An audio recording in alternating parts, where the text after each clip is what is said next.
Salve saudara-saudara, ini ada video yang bagus ya.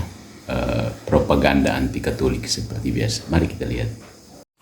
Iya, ini dari saudari kita, tentu ini juga dari umat Katolik ya. Bagaimana dengan Alkitab yang Anda pakai? Bukankah Alkitab dari Katolik? Ngaca, Pak. Aduh, ini dongeng dari para pasukan daster begitu ya. Begini ya, coba Anda belajar dengan baik, bernalarlah dengan baik. Apa mungkinkah Katolik yang menjadi pemilih Alkitab? Berarti kalau begitu, Alkitab itu adalah firman Katolik, firman Paus, berarti bukan firman Tuhan. Ya, jadi Anda harus tahu, abad pertama, yang menulis Alkitab Perjanjian Baru adalah para Rasul Kristus. Dan tidak ada satu orang pun Rasul Kristus itu bagian daripada Katolik. Ya. Dan Anda harus juga tahu bahwa di dalam Alkitab tidak pernah sekalipun nama gereja Katolik disebut. Kalau disebutkan gereja Filipi, Kolose, Galatia, Efesus, Roma, itu kan Roma Katolik ya. Ada Akaya, Smyrna, Philadelphia, itu ada disebut berkali-kali. Tapi namanya gereja Katolik itu tidak pernah disebut. Kenapa? Karena gereja Katolik tidak ada hubungannya dengan kekristenan awal. Gereja Katolik berdiri abad keempat ketika Kaisar Konstantin menggabungkan kekaisaran atau menjadikan kekristenan itu menjadi agama resmi, ya kekaisaran pada tahun 313. Lalu 314 dia menggabungkan gereja dengan kekaisaran, lalu dia tetapkan namanya Silvester menjadi uskup pertama. Ya, setelah gereja di backup oleh kekaisaran, maka gereja itu melakukan penganiayaan terhadap orang lain. Jadi kau harus belajar, gerejamu telah melakukan penganiayaan, genosida yang luar biasa. Kau bangga dengan itu, belajar sejarah. Beberapa hal yang perlu dikritisi di sini. Yang pertama, Alkitab itu firman Katolik ya? Ya.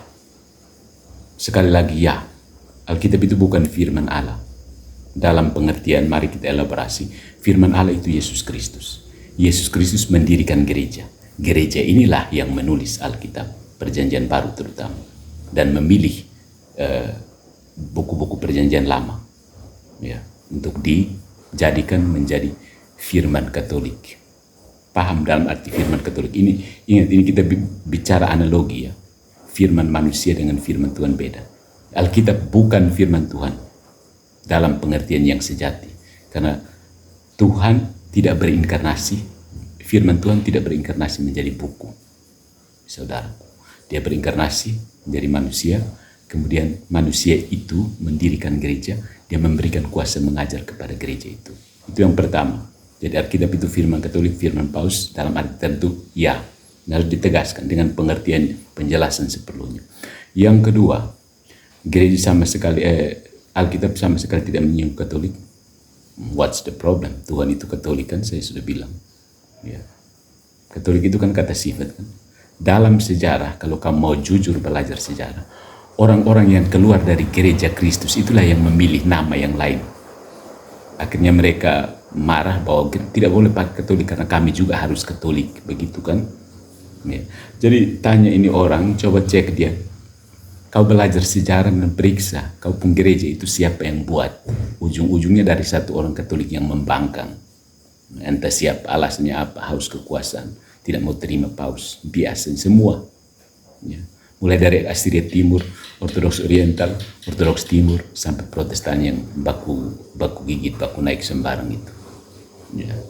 Lalu yang kedua, sesudah jemaat-jemaat di Roma selesai, lalu mereka sembunyi di mana sampai tidak terhubung, sampai kemudian abad ke-16 Protestan datang baru ketemu mereka, lalu baku kenal. Oh, tos dulu kita ketemu ya. Jadi mereka sembunyi di pulau mana itu gereja jemaat Roma, jemaat Korintus, Tesalonika itu. Sesudah pada abad keempat yang kau bilang sesudah Rasul Konstantinus mengumpulkan siapa kayak dia membuat apa kayak begitu. Yang itu gereja-gereja asli dong sembunyi di mana? Nah, ini teori kedua Protestan. Teori pertama Protestan itu gereja Kristus sudah sesat. Ya, sudah sesat, kemudian baru mereka temukan kemana. Ini yang teori kedua. Ini Pak Pendeta ini menggunakan teori kedua itu ada kekristenan dibajak oleh Kaisar Konstantin. Dan ada orang-orang yang sedikit yang entah bersembunyi di mana, kita tidak tahu.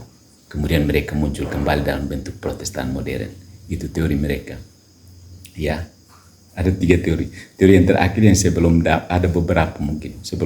Belum ada pendeta Indonesia yang mendukung teori ini, yaitu bahwa kekristenan sudah cukup baik, tapi harus lebih baik dengan reformasi. Maybe ada pendeta di Indonesia yang berpendapat demikian. Ya, lalu Kaisar Konstantinus. Kemudian coba belajar sejarah supaya lihat bahwa ternyata kamu Alkitab itu memang kamu ambil dari gereja Katolik. Ya. Kaisar Konstantinus mau kasih kumpul gereja mau apa juga tetap mereka jaga itu kitab suci sampai Protestan bisa membaca dengan senang hati. Ingat, waktu itu belum ada mesin cetak. Nah, orang Katolik yang sesat itu yang tulis satu persatu itu ayat. Sehingga sekarang kalau kamu tidak mau berterima kasih kepada Katolik itu benar-benar durhaka. Ya, orang tulis benar-benar tulis tangan, bukan tulis tangan sekarang yang ambil poin langsung harus celup tinta satu persatu. Betapa sulitnya kalau orang Katolik sudah buat kira-kira jemaat tersembunyi mana sih? Protestan mana itu? Yang kamu maksud jemaat Roma mereka sembunyi di mana sih? Sampai mereka tulis lalu mereka jaga untuk nanti kasih di Protestan, ya injak kasih di Katolik. Lalu yang kedua, gereja melakukan genosida. Namanya manusia sejak Kain dan Habel, kenapa kasih bantah ke gereja Katolik saja? Itu Kain dan Habel juga genosida, Daud juga genosida, Israel sama itu genosida banyak, bahkan diperintahkan langsung oleh Tuhan. Terus samannya seperti belajar supaya tahu kalau Katolik tidak perang, kita ini sekarang sudah menghadap di batu di mana ke begitu. Kita tidak bisa baca Alkitab saja, karena kebetulan orang bikin baik-baik itu Alkitab dan lihat mau sudah ada orang terima saja, tidak usah terlalu denial ya. Sudahlah kita beda tafsir itu yang penting, tapi kalau denial dan mengajarkan seperti itu menyesatkan banyak orang Katolik. Kebanggaan orang Katolik itu tradisi Katolik yang turun temurun itu. Ya, kalau tidak mau terima tafsiran Katolik, oke lah, kan sudah di anatema, sudah selesai. Tapi jangan mempelintir sejarah, semua orang melihat kita. Ya. Oke, saya tunggu. Orang Katolik dengan berbesar hati sudah meminta maaf.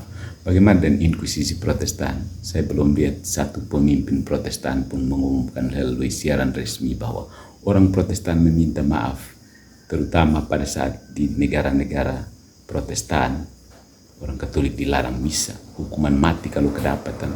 Biarawan biarawati terutama diapakan, kamu tahu? Apa kamu tahu tentang hal ini?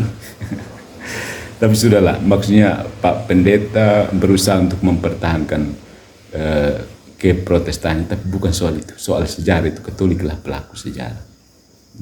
Soal ayat Alkitab, sudahlah kamu lebih tahu, kalau kamu katanya Protestan lebih cerdas, sudahlah.